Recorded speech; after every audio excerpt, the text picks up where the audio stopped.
Tord Reklev will be facing off against Okada in this massive game to try and make top 8. Absolutely, and of course we see the beautiful Celebi there matching Tord's t-shirt, as he should. The beautiful handmade Celebi good luck charm, who we well know. Do we need to introduce Tord Reklev at this point? Anyone new and not aware of Tord? He is our most successful modern era player, has won too many events now to list them all off, but here's just a few examples of them. EUIC champion just this year, Worlds finalist the year before, LAIC champion the year before that, NAIC champion. You know, there's more IC champions we could list on there. Yeah. Tord Reklev, if he could win it, he has, except for one title, and that is world champion. The only win Tord has not achieved, but many top 4s, finalists, etc. What a player. Absolutely, and you know, got close so many times with that as well, doing well in the last few World Championships in a row.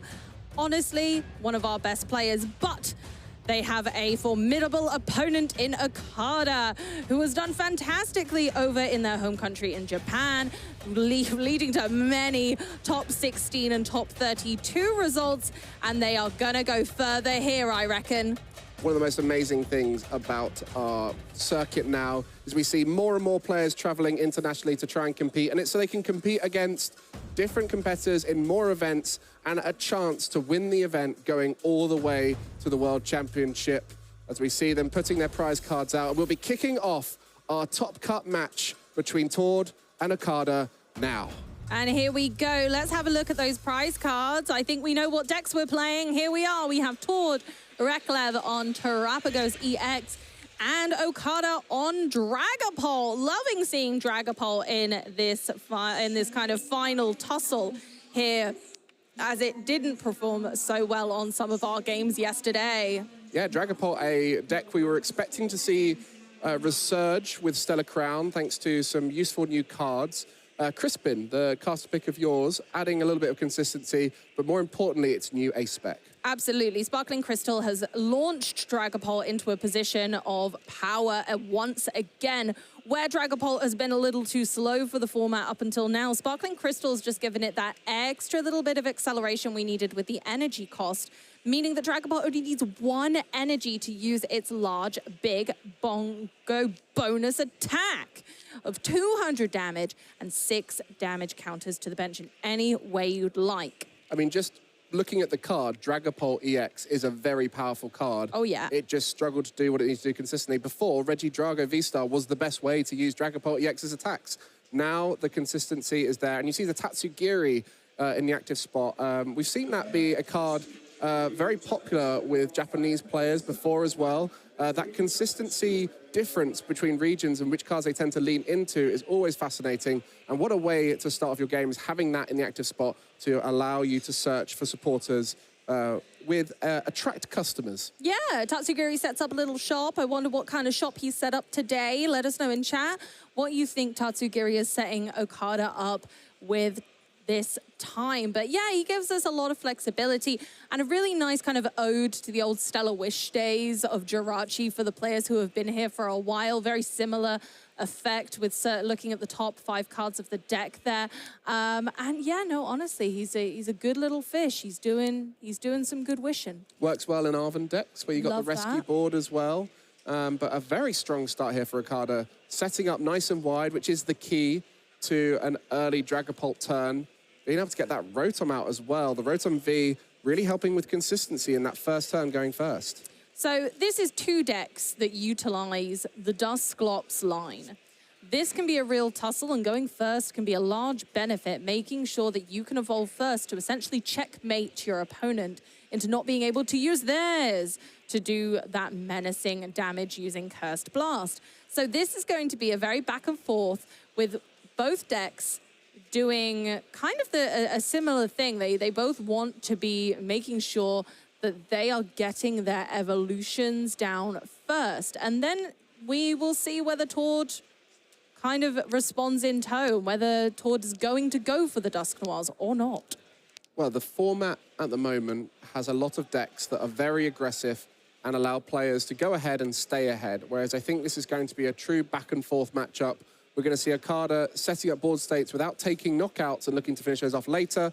Meanwhile, Tord is going to be looking to set up a nice stable board as possible and take swings, but also interact with cards like Briar to take more prize cards and using those Dust Noirs to manipulate the prize cards in favor. And so we're over to Tord's turn, and of course we're going for that fan call. Rotom once again showing that it's an incredibly useful asset in this format, being able to search your deck for 3 colorless Pokemon and put them in your hand. They have to have 100 HP or less, but that is not a problem. We're going to be looking at Noctowls. We're going to be looking at Pidgeys. We're going to be looking at Hoots as well. So you're going to be able to really fill the board with kind of whatever you like. Now, the Hoots are quite the hoot because they allow for these lovely Noctowls, which again, almost give an ode to our good friend Drizzile when we had Shady Dealings. But this time we are here with Dual Seeker. And as long as you have that Terapagos in play, you're gaming. Exactly. And there's so many great support cards right now in the format, especially with this fan Rotom allowing you to even find things like the barrel that we haven't seen that much, but it will be a potential synergy there. And Tord, having loved Pidgeot EX ever since it's come out, has tried to integrate the quick search ability as much into his main decks as possible, as searching for any one card from your deck is such a powerful effect. And by putting that Pidgey out turn 1, we'll be looking to evolve that later on with a rare candy. And a huge advantage you have with Terapagos is you can keep a 1 prize board on your first turn. But then Dragapult, the huge advantage is it dismantles 1 prize board states very easily. Oh, okay. So Tord's bossed the Rotom and passed the turn. So not going for a particularly aggressive start, holding back, making sure that we're building resources so that we can go wide next turn and bring that Terapagos into action. If Okada here can take a really early lead, that might be the writing on the wall. What do you think, Mike? Well, the early lead is what Tord is worried about here by going for that boss, because it's so easy now for Dragapult EX to set up going first on the second turn. But Tord recognized that and went, my goodness, I've got to find a way to slow that down, find a different way. And I think that could have been enough by just getting that Rotom on the active. And you can see Okada now having to solve a new route to get that Dragapult attack off. And if it does, I think that is pretty much Okada going to be in the lead. Oh my goodness. Okay, so this does slow us down a little bit. Okada has had to use the rescue board to retreat Rotom. The rescue board will take 1 pip of retreat cost away from Rotom, meaning that it can retreat for free. And we've gone for the Tatsugiri to attract customers. And now you've got the Sparkling Crystal, and there is a switch card in the deck. So Tatsugiri, typically the rescue board target, but on this occasion, is going to be needing to use a switch to get back into that Dragapult. But you can see the excitement of Okada placing that Arven down straight away, has seen the route. We love to see Tatsugiri on a rescue board, but this time Rotom on a rescue board? Wild stuff going on here. Because normally you'd want to attach the Forest Seal Stone to Rotom, but not this time. Okada has realized, okay, no, I absolutely cannot be slowed down here. I'm not going to be able to attach enough energy otherwise. That's the greatest weakness of this deck, but I can get around it. Is there an energy in hand for Okada? Only needs the 1 energy, so might even be looking to use Dracloak to start digging through the deck to be able to find that energy using Recon Directive. And if that's the case, this could be a huge Recon Directive, a game-defining Recon Directive right here. Oopsie daisy, it happens. We might be waiting for just a little bit of tidy up there, but you were so right, Mike. You made the right call. Dracloak is a great way of making sure that you're digging through your deck. Once per turn, you can look at the top 2 cards of the deck, and you can pop 1 of them in your hand, and the other goes to the bottom of the deck. But there are so many disruption cards right now that actually, you know, it can be just fine to put them at the bottom. You don't mind. You can shuffle that around quite easily. Or if it's something you really don't want, you can really cleverly, meticulously put things to the bottom that you're like, I'm not going to need that for a while. Yeah, I want to see that one later on for sure. And we'll just let the folks on the table work this one out for us now. You know, these things happen, and this is why we have those table judges there to help work out what the solution is. And you can see Tord just waiting patiently for it to be resolved, and Okada just waiting to find out what the scenario is. It looks like Dracloak has been evolved. Yay! And the deck is ready to go. Recon Directive for an energy. Oh, Get it? was that an energy? I saw a boss's orders, one of them. It was an energy. Oh, it was a fire energy, and Sparkling Crystal switched straight into the Dragon Ball. Boom, baby! There we go with a Phantom Dive, diving down upon those flying type Pokemon and taking them out, leaving 2 Hoot Hoot. What a turn. You could see how hard it was to navigate through the disruption of the Rotom V in the active. Okada played to the out, found it on that final draw with the Recon Directive. Great vision to work the way through the whole of that, needing all those different pieces and finding them through the cards on board with great abilities. Tatsugiri and Drakloak coming in strong. Dragapult literally diving through those obstacles and going, absolutely not, no, I can do this now. And now Tord needs to respond, and Tord needs to respond fast. And I don't know if they can do so. We'll have to see. They do have night stretchers. They've got 2 Hoot Hoot. You know, there's potential. There's a lot of potential here. Luckily, Noctowl can do a lot, but we're going to need a Terra Pokemon in play before they can be utilized. Whoa! This is such a classic Tord maneuver. Thornton has been a part of a lot of his recent decks that have very unusual counts. And on this occasion, allowing for that Pidgeot EX to come into play despite being knocked out. And now we see a search for any card you like. It cannot be a supporter now. The Thornton has been the supporter for turn. But now Tord is trying to find a way back into this game despite such early pressure from Okada. And for anyone thinking Hoot Hoot doesn't evolve into Pidgeot, because Tord did that expertly with grace and speed, Thornton will allow us to change 1 Pokemon out of our discard pile with 1 basic Pokemon that's already in play. So Hoot Hoot was able to swap in for Pidgey and then a Rare Candy to Pidgeot, skipping Pidgeotto. Masterful work. Well, let's see how these draws go. Not many cards to play with for Tord. Does have an Ultra Ball in hand, but not many cards to discard. Would allow for a Noctowl potentially. So the Pheasantipede, if anything, was just to get more cards to discard. Yeah, absolutely. And we can't use the Noctowl without a Terrapagos in play. So we're going to need to wait for that. I think there's an Ultra Ball in hand, but equally also incredibly wise resources to keep hold of. So whether Tord decides to take this slow might be a good plan, just thinking I'm going to go back into a Hoot Hoot and bide my time. And this all just comes back to Okada's early pressure, and it really set this board into a tough situation for Tord. And as you see a pass there, Okada now can just keep swinging. And Duskull really does provide those kind of early mind games almost. It's, the potential that those leave can change the way that your opponent plays. And you have to consider whether it's worth going for those early KOs with the Duskull line or whether it's more important to set up your Dragapult. 100%. And at this stage, being so far ahead, you would think this is going to be really tough for Tord to come back in. But with the extra time we see in Top Cut, it's still worth playing out all of your games, as you will gain information. You might even find a way back in. And so at this stage, we're seeing Tord play it out and work out, what is this deck trying to do? What can I try and do to play around it as well? And that Recon Directive giving us some good information there, deciding which of the 2 cards to take. Again, Dragapult kind of just has its own built-in draw engine, which I love decks like this. And we've seen great success with decks in the past, like Gardevoir, which have those draw engines just innately in the evolution line. So loving the use of a Drakloak there just to enhance that Iono's effect. Yeah, a lot of people were expecting that to be one of the biggest factors for Dragapult's success. And actually, we saw it work better through Rare Candy routes with Pidgeot. But now with the ability to get early attacks off of Dragapult, you can have a bench full of Drakloak to help stabilize through that mid to late game. And that is a huge benefit of having draw on board. And we're going to have to say goodbye to our first Hoot Hoot. And now those damage counters will be placed. We're going for, 1 on Pheasantipede and then a 5 on the other Hoot Hoot, setting it up for a knockout later. Well, what's the response here, Tord? You've got a new hand from the Iono. You've got a Hoot Hoot in play, so there is a lot of cards you can find from your deck. Pheasantipede, flip the script. A lot can be done in this turn, but what can be done to bring you back into this game?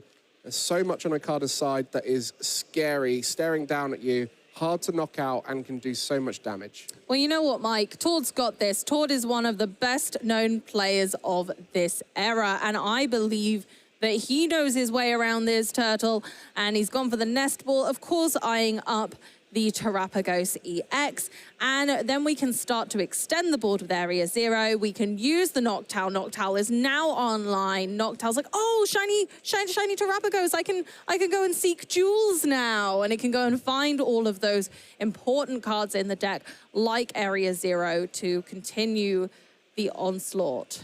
Well, there we go. That's the Noctowl evolution there. And be able to find any 2 trainer cards. Such a powerful effect. Does, as you mentioned, have the Terrapagos down now, so we'll be able to do it. I wonder if Tord, and we spoke about this, a lot of people with Jewel Seeker, with Area 0 under depths would have made the mistake of not putting a Terra Pokemon in play.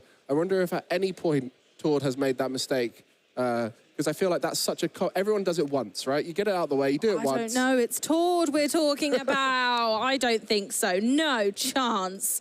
Not for a second would I believe that Tord would ever make that mistake. But we're going to get a good look at the prize cards now. I love Hisuian Heavy Ball for just the secondary effect of being able to have a look at your prize cards. You don't need to worry about prize checking too early on when a card like that runs around. Especially when you've got such vital cards like Terrapagos, which there's only 3, well, there's 4 in the deck.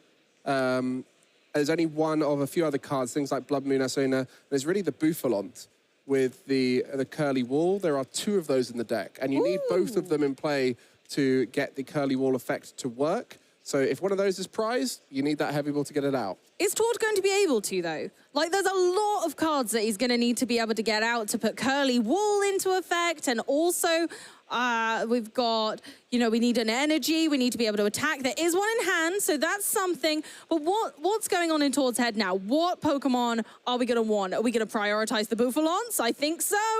But is there enough resources in this turn to make it happen? I mean, that's the key with this build of the deck, is it has the ability to take 60 less damage. And when you're trying to come back, the reduction of damage is one of the best ways to do it, because it gains you back turns. It gives you opportunities to do so. And maybe with a little bit of disruption as well. You know, Terrapagos very good at disrupting, especially as you can control the prize cards through using that Dust Noir. So there's lots of things to think about here for Tord to try and potentially come back. Yay, a second Bouffalon! We've set up that Curly Wall, 60 fewer damage to Tord's important basic colorless Pokemon there. And Bouffalons come in pairs. They have to come 2 by 2. Otherwise, they're not effective. We need 2 Bouffalon in play, and that's what Tord's given us. So the board's starting to look good for Tord. A little bit late, maybe. But Okada, knowing that this Dragapult EX is going to remain in play, and that's the key to Dragapult EX. There's a lot of matchups where they cannot even knock it out unless they have a way to hit huge numbers. Things like Lugia, like Raging Bolt. So in matchups like this, you're safe for at least another turn. Yeah, 320 damage is a lot. And unfortunately, it's out of Terrapagos EX's ballpark. Maybe in the future, or maybe some clever Dusk Noir play could make it happen. It's not out of the question, especially when we're talking about Tord. So the Dusk Noir 13 damage counters would leave, what's that? That's 190. Oh, yeah. So if we can get an attack for 190 here, that then would be it can ideal. happen, absolutely. And we can leave that damage on the Dragapult for later as well. The Duskull's only been put in play this turn. So Duskull's got a lot of work to do. He needs a rest before we can evolve that. So there's potential for later. We still have Pidgeot with Quick Search. There's so much flexibility with this deck. And we're going to nice stretch of the Hoodoo back, so we can do another Noctowl. Wow, you can see how this deck has done so well and got Tord into that 10-1-1 position. But it doesn't matter, as there's one final hurdle to make top 8 here, and it's Okada, who's had such a strong start and looking to gust around the Dragapult. Going to be going for that benched Dracloak. Ooh. And if the knockout happens here, followed by a way to knock out that Dragapult, there would be no way for Okada to get another Dragapult off unless a Dreepy makes way onto the field now. Let's see how Okada responds, because as long as we can get another Dreepy down, then there's potential. And that's all we need. However, those Duskull are going to be well rested soon. So a one-hit KO on the Dragapult, or one-turn KO, I should say, on the Dragapult can happen. Going for the Luminion for a boss. Pheasantipity's coming up. And, oh, that's looking like it's game 1. Okada, knowing that the boss's orders would win that game, putting Tord into a position where there's one prize card remaining on the opponent, so no Curse Blasts are available without giving up the game. So Tord Reklev stuck in a position there. Okada recognized it, and the Gust on the Pheasantipity, which was set up the previous turn, set Okada too far ahead. Okada bringing the jet-setting Dragapult into the limelight against one of our most successful European players of all time. Okada really putting in a stance here, saying, no, no, no, no. You haven't seen how the Japanese play Dragapult, Tord. I'm going to teach you a thing or two. But we didn't see a single Curse Blast all game from either player. I mean, giving up prize cards is scary in a matchup like this. And one thing that's fascinating to me is when players travel internationally, they're always scary to play against. Because, you know, if they're willing to travel to a whole new region, they have that level that they're willing to take it more seriously, put the prep in, and now they're here. And here we go. We get to see that crowning moment where Okada takes out the Hoot Hoot and sets up for the end, setting up that Pheasantipity. Just one damage counter made it all matter because they did the math. They put the boss. The Pheasantipity comes forward, and that is it. The last 3 prize cards get taken in one fell swoop. Yeah, it's all well and good having a big, powerful Terapagos in the active that's protected with Curly Wall.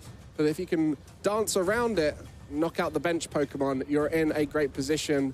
And so a fresh start now. We are a best-of-3 format here, so an opportunity to come back into it. But such a strong start for Okada.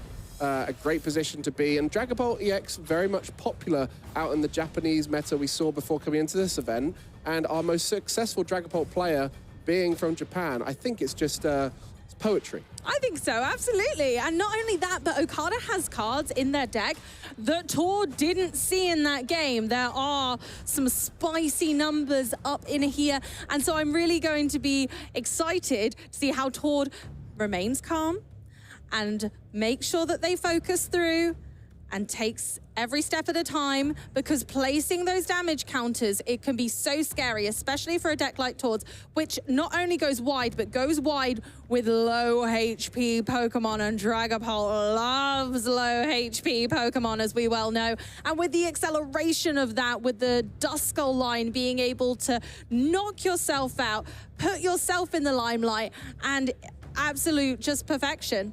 I think it's fair to say that Okada had pretty much the dream first turn going first.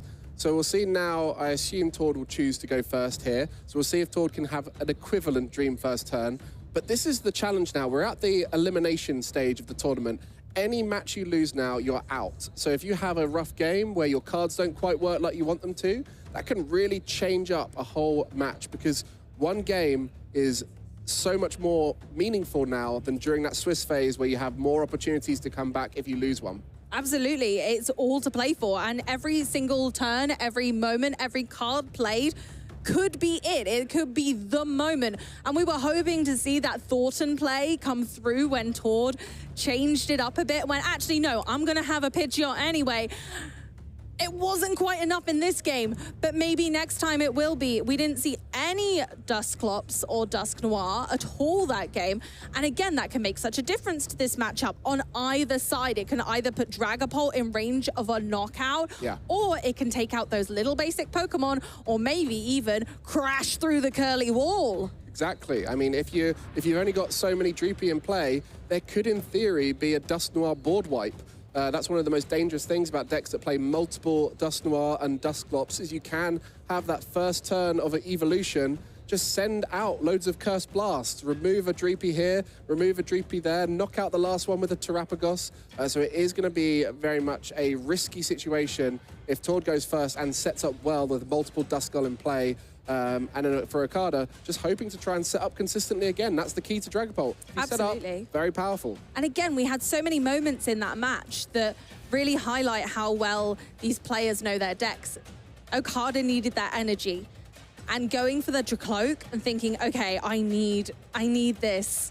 I need this energy off this Dracloak. Like, what would have happened if that hadn't have come about?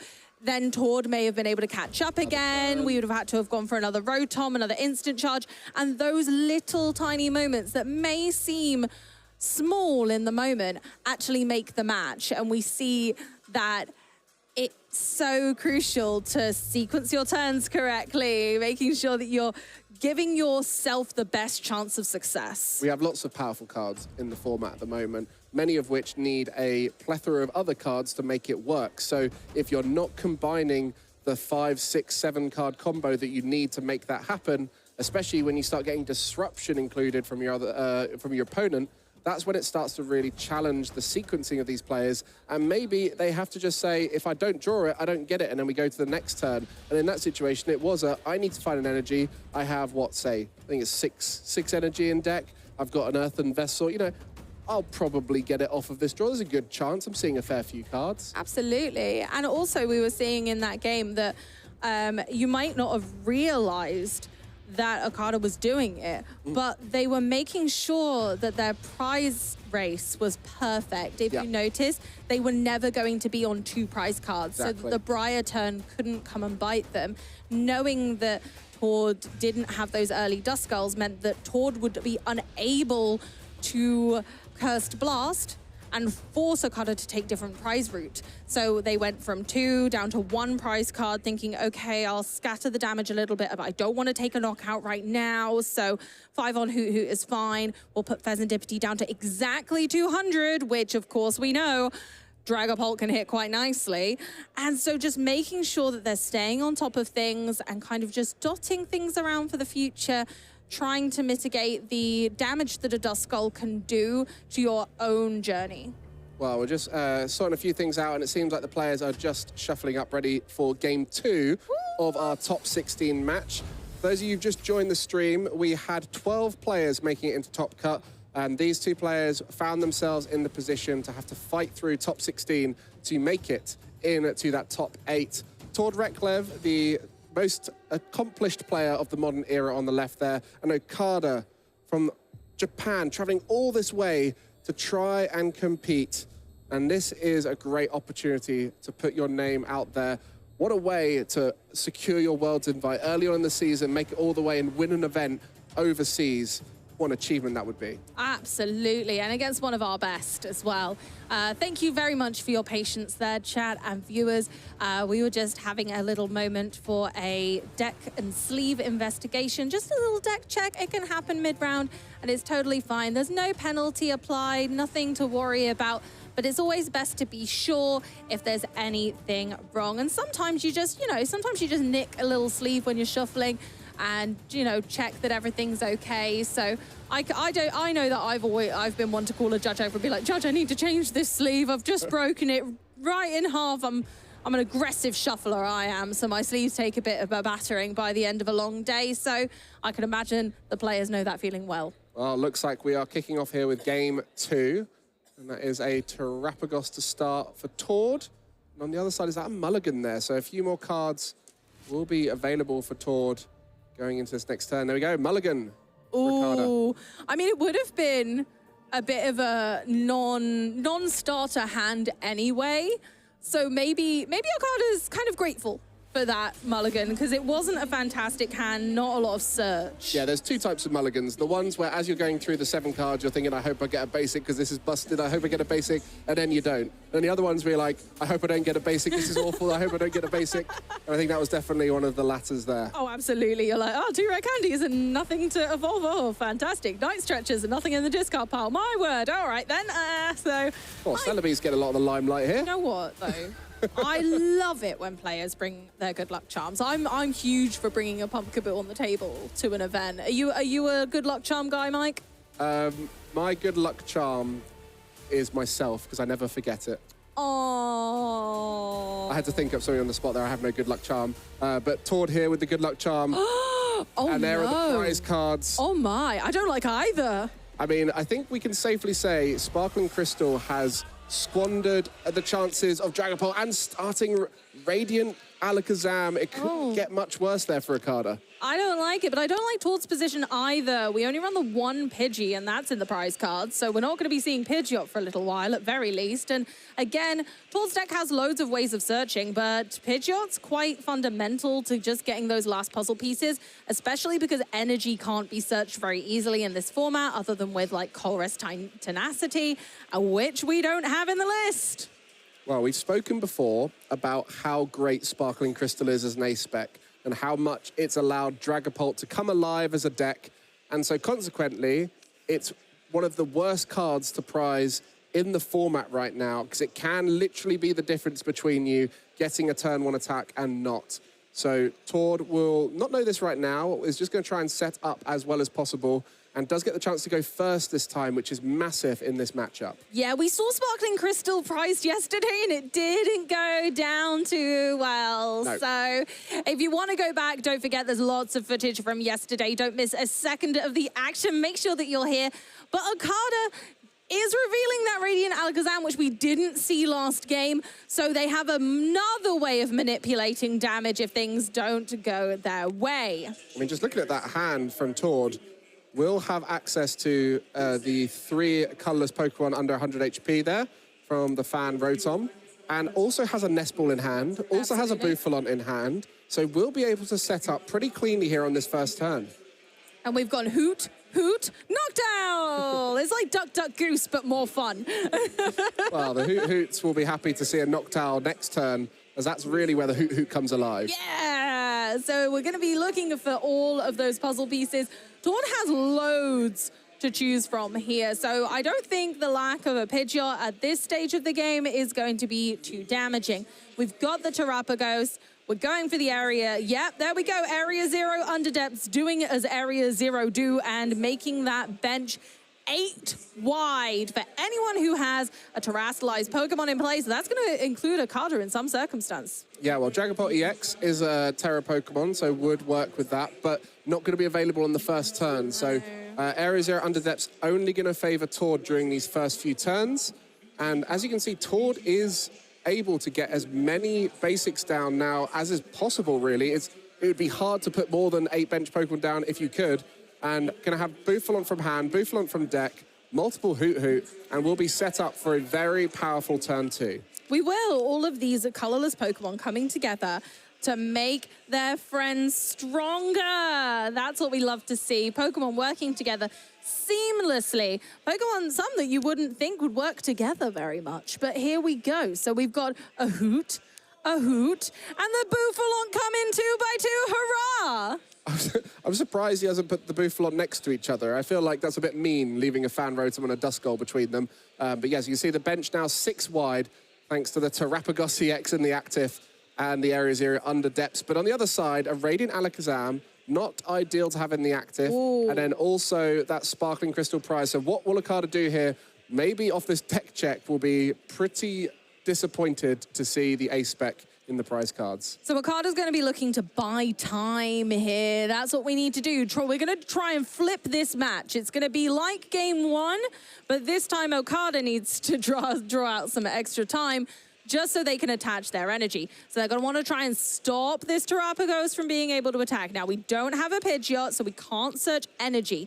So maybe some disruption from Okada's side, or maybe making that bench smaller, or maybe using their really nice card, which helps them, the Temple of Sinnoh. Hit both there. Oh yeah, Temple of Sinnoh would stop the Terapagos from being able to attack because the double turbo energy would only count as 1. So they would put Tord on the same level as themselves. Yeah, 3 Area 0 under depths for Tord. So not ideal, because again, you can't search for it. Same as you can't search for the energy. It's really hard to search for that stadium. You do have the Noctowl, but this whole process for Okada now has become more about time, because you're not going to be able to do what you want to do in that first few turns.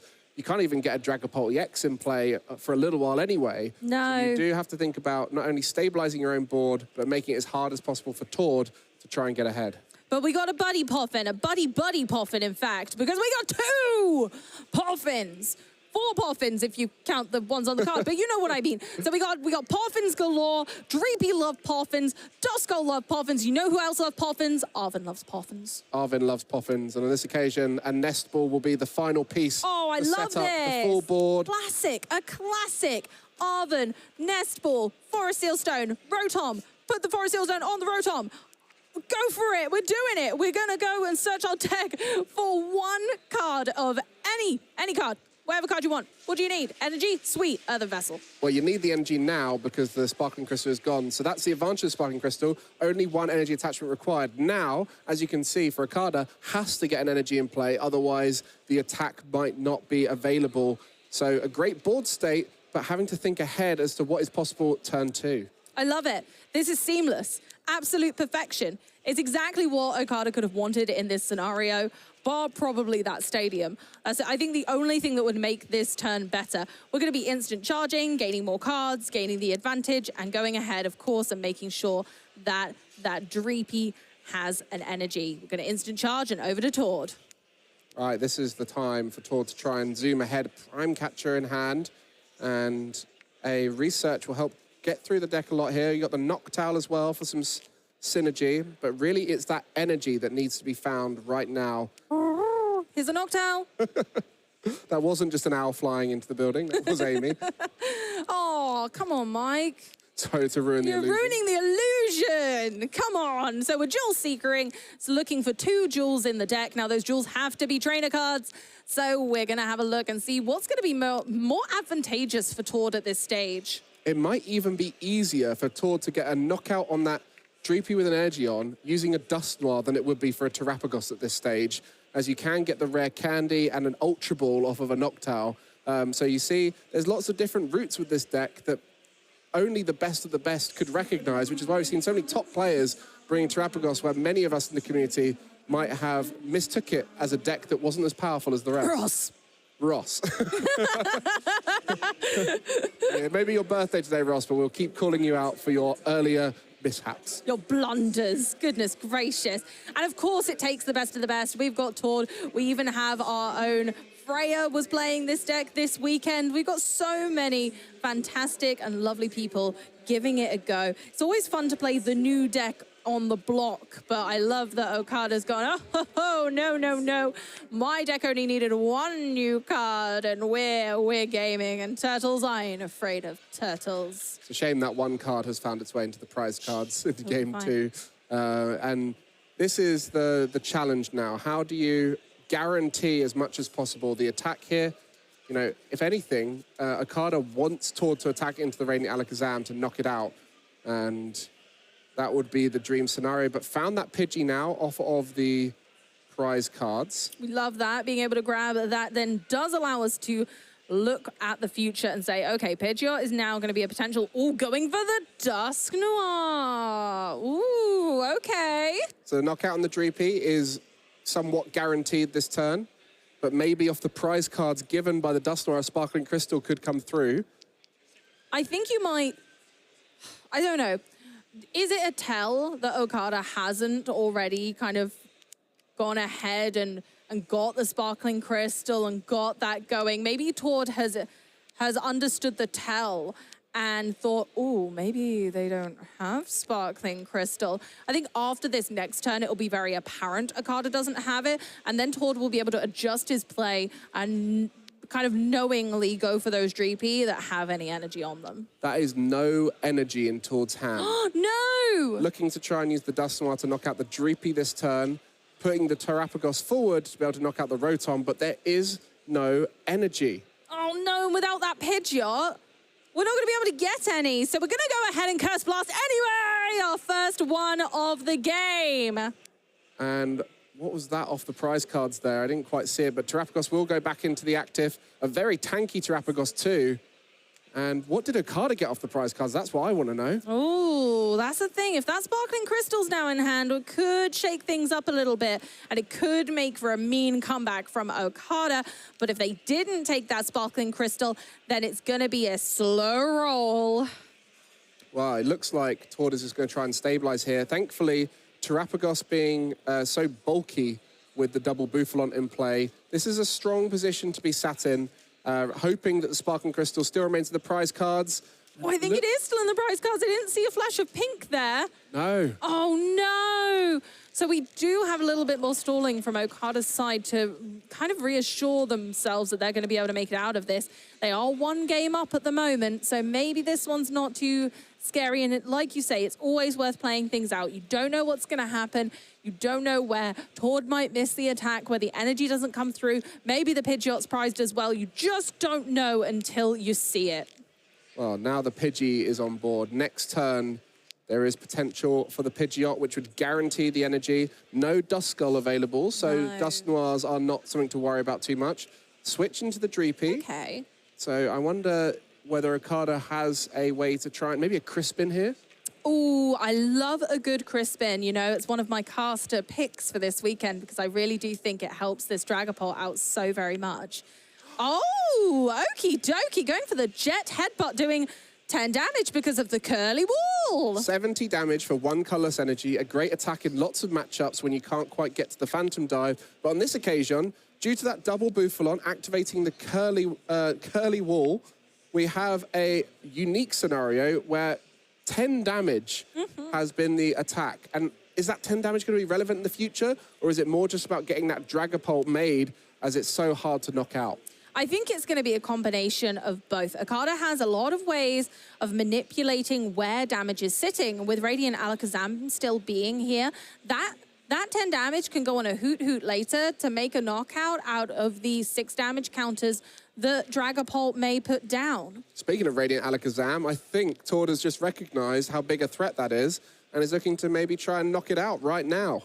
I wouldn't blame him, honestly. It's really just scary. Pass. Oh my goodness. No energy again and no potential. Oh, I suppose because there was no knockout taken, we can't do Pheasantipity. There's no Noctowl in hand and we can't get a Pidgeot. So it gives Okada a little bit more wiggle room. Well, he's used his switch, does have a rescue board, but then would have to use an energy to combine with that due to the 2 retreat cost of the Radiant Alakazam. So Tord just trying to slow down the game a little bit here and try and work in his favor. Yeah, and Okada does have that extended board now thanks to the Area 0 Underdepths and their Dragapult in place, so they are able to increase the threat of the Duskull and Dreepy in play. So going ahead and grabbing a Duskull and a Dreepy with a Buddy Poffin and a Tatsugiri from hand being played. We've always got to consider that Thornton could be a factor here. So there's no Duskull in play, but if Tord is able to find the Thornton here, off of, say, a Noctowl, then that would allow for a Dusknoir to be utilized. So we've got an attach for turn and just an instant charge from Rotom, letting them draw 3 cards to end their turn. Yeah, Rotom V, a great card to consistently allow these rare candy decks to evolve. And it's something we've seen a lot with Japanese lists, is they like to play double Rotom V. That is the case here for Okada. 2 Rotom V in the deck, a Luminion V, and a Pheasantipity EX, really leaning into those 2 prize consistency cards. Ooh, Palpad, who's going back? Roar, Professor Research and Boss's Orders, 2 powerhouse cards that are known in most decks in our format. If you're new to the game, you'll be learning a lot about those 2 because they're probably going to be in your deck too. Yeah, great cards. Sticking around for a while. Oh yeah, they ain't going nowhere. Absolutely not. Some pillars of our deck building, some staples that go in practically every deck. Professor's Research letting you discard your hand and draw 7, and Boss's Orders allowing you to pull one of your opponent's Pokemon forward from the bench to be a new target. We can see how Okada has utilized Area 0 Underdepths as well, now that Dragapult EX is in play, allowing for more of those consistency cards to go down, and another pass from Tord, just really struggling. This is crazy. I don't think I've seen these 2 struggle so much like this. I mean, without Pidgeot EX in play, it just becomes so difficult if you don't have the cards in your hand that allow you to continue making plays. And Okada can kind of use this to disadvantage as well by not taking any knockouts yet. Yeah. They can either target down the Pidgey to go, okay, you're not having a Pidgeot though, and here comes Crispin, cooking up a storm. Crispin going to be allowing this Radiant Alakazam to have 2 energy on it, as well as putting an energy in hand to attach to other Pokemon too. I think this is really going to make it tough now for Tord, as the Dragapult EX will be able to attack this turn. It will, so we're going to be able to retreat with the rescue board that's in hand, attached for turn on the Dragapult, and the other card goes to your hand. So, sorry, it's attached for turn from... We haven't attached for turn yet because that was the Crispin attach. So we still haven't attached for turn, which can go on a different Dreepy. I like this future-proofing. Yeah, it's very nice. And we've got multiple Duskulls available. So Okada now very much racing into the lead after a rough mid-game for Tord. It looked so strong for Tord early on. And now we are seeing a rough position where that one damage that we spoke about, you mentioned, Radiant Alakazam could move it. This is the exact scenario where it is plenty of 70 HP Pokemon on Tord's bench that would then become in range of the Phantom Dive's 6 damage counters. Yeah, Radiant Alakazam is going to use its painful spoons to scoop that energy up and plonk it down on a different Pokemon. But will it be important now or later? Where this damage counter is placed could be imperative to this game. One damage counter could make all of the difference. So we're going for the attack on, going for, okay, I like it. Choosing not to take a knockout once again, so Pheasantipity can't be used. Also things like counter catchers to think up. There's an energy card off the top for Tord Reklev. Okay, here we go. But it doesn't KO a Dragapult EX. Do we want to keep it? We've got a really damaged Terrapagos. What would you do here, Mike? Would you go aggressive and go, no, okay, I'm going to start attacking, or would you hold back a little bit for later? Well, you know you've got the Briar turns later on that you want to be leaning into to try and get multiple prize cards in the same turn, but you really need to start getting damage into play now. Start taking knockouts, setting up knockouts, and unfortunately for Okada, that decision to try and not let a knockout happen so Pheasantipity EX would be activated has unfortunately got against him, as one card was all it took for Tord to start taking attacks from that Terrapagos onto the board. Honestly, really clever plays being made from both players, making sure that they're biding their time. We've still got 2 Duskull in play, for goodness sake. There's so much on the line. And Okada could take so many prize cards in one turn. I'm absolutely floored by the fact that here Okada is setting up to possibly be able to take just like all the last prize cards in one go. Because it doesn't matter if they Curse Blast so that Tord takes a few prize cards. If Okada can take 5 in one go, it doesn't matter if you're giving your opponent some too. So I wonder whether that's the play that Okada is going for, going, actually, if I place these damage counters in the right places, I can go, cool, Dusclops, attack, damage counters, done. Could be all in one turn. That might be all it requires. And a little update for you guys watching the stream. We have had one of our other top cut matches completed. Stephen Law with the Iron Thorns EX has made it through. The Cursed Blast! Cursed Blast onto Pidgey. 5 damage counters there. Gonna move 1 onto the Hoot Hoot. Oh my goodness gracious, they're going everywhere. There's Dreepy, there's Curses, there's a handshake! Is it happened? Have we done it? We took 5 prize cards in 1 turn! My goodness! Our champion here, Okada, taking it in 2 games. Not only taking it in 2 games, but with 1 knockout turn for himself. 5 prize cards from him. What a way to win it. You don't see it often here, folks. You only see it at these high-level events like Dortmund. Okada bringing it home for Japan. You can see his heart is racing. Look at that. I absolutely love it. 5 prize cards, 1 turn, 6 to win. Easy. Wow. What? Not easy, really hard. And with Dragapult, there's so many options to do that. You saw him setting it up, not taking a knockout on the previous turn, just huge maths. We'll join our rest of our top 8. Like I mentioned, just before that big turn, Stephen Law made it through with Iron Thorns, so they'll be in top 8 too. Okada joining them there. Stefan Ivanov already waiting. Rahul ready. Many other players will be looking to join in top 8, but Okada looking to try and make it all the way into that final and potentially winning it to guarantee a spot at Anaheim. Oh, I'm reeling. I'm still reeling from that turn. It was so beautiful to watch. Just the damage counters meticulously placed. It was like an orchestra. And Okada was the maestro, making sure that everything was going perfectly. Every damage counter had a meaning. Oh, wow. I mean, we want to see that final turn back, but throughout the other games, we got to see Dragapult doing what Dragapult does so well now, which is first attacking turn, getting the Dragapult EX active, with a Sparking Crystal and able to do so much damage. Tord tried to restabilize using that Thornton to get the Pidgeot EX into play, but it was all too little too late as Okada just raced ahead and took the win.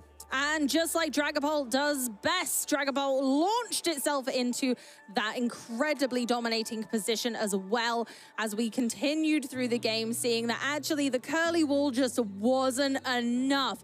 The double turbo went ahead on the Terrapagos. Of course, we counter-captured the recon directive Dracloak to attempt to make Okada's plays a little bit worse, making sure that, oh, maybe they won't be able to get the card they need. But then Okada comes through with this insane turn, using the Luminion for the boss's orders, taking out the Pheasantipity with the 1 damage counter placed earlier. These 1 damage counters making all of the difference, making the plays matter. Setting up knockouts. That's the key to Dragapult. You can only do 200 to the active, but if you start sprinkling that damage about, you don't even need to worry about it. And then in game 2 is a whole different story where there was that Terrapagos in the active the whole time. Tord just couldn't quite get it attacking, and that was due to that lack of Pidgey. You mentioned how important it was in the prize cards, and it came through too late, and consequently, no Pidgeot able to take a knockout.